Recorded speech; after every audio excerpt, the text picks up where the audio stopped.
So after the age verification incident with PlayStation for UK and Ireland residents, it seems like this is something being pushed on other platforms. Now, the FCC in America wants to require ID verification for every phone activation in America, including prepaid phones. Those are the phones journalists, abuse survivors, and whistleblowers depend on to stay anonymous. The excuse is robocalls. The result is a national identity check on one of the last semi-anonymous communication tools we have.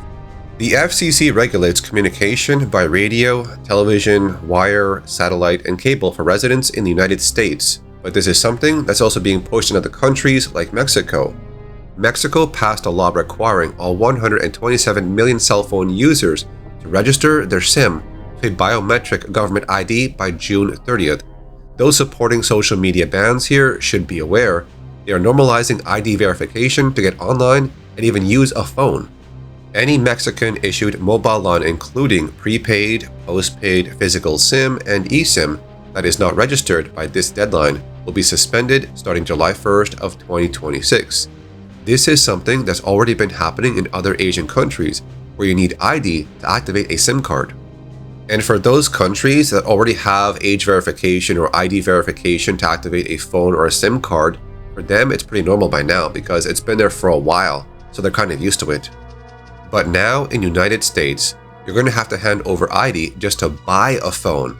It's aiming for something they call Know Your Customer, where all customers have to verify their identities by providing a government-issued ID, your full name and physical address. And this is before you even activate the phone service. They're saying it's to crack down on robocalls and scams. Even though they're trying to cut down on fake calls or scams, it's coming at the cost of consumer privacy. While their intentions are good, it might do more harm in the end, and this could backfire. The FCC is trying to protect customers. Potential measures including new requirements for providers to verify customer identities, including name, address, government ID, and alternative phone numbers before enabling service. On April 30th, the Federal Communications Commission unanimously approved a proposal requiring telecom providers to verify customers' identities before activating service. The telecom provider is also going to be fined for every call that goes through that is not verified or does not have ID registered for that number.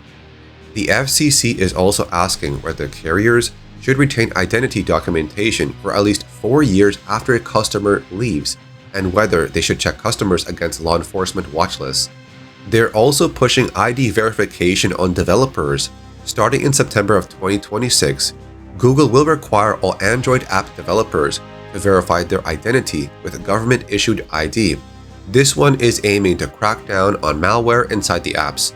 So this whole thing about giving up your ID and personal info seems to be happening in other places, and this might get worse over time. Like I said before, in some Asian countries, they already have ID or age verification to activate your SIM card, but now in America, it's getting to a point where you gotta give ID or age verification just to buy the phone before you get service on it. So I think at some point it's gonna get pretty bad if this continues. So that's it for this video. Put your comments below and I'll see you later.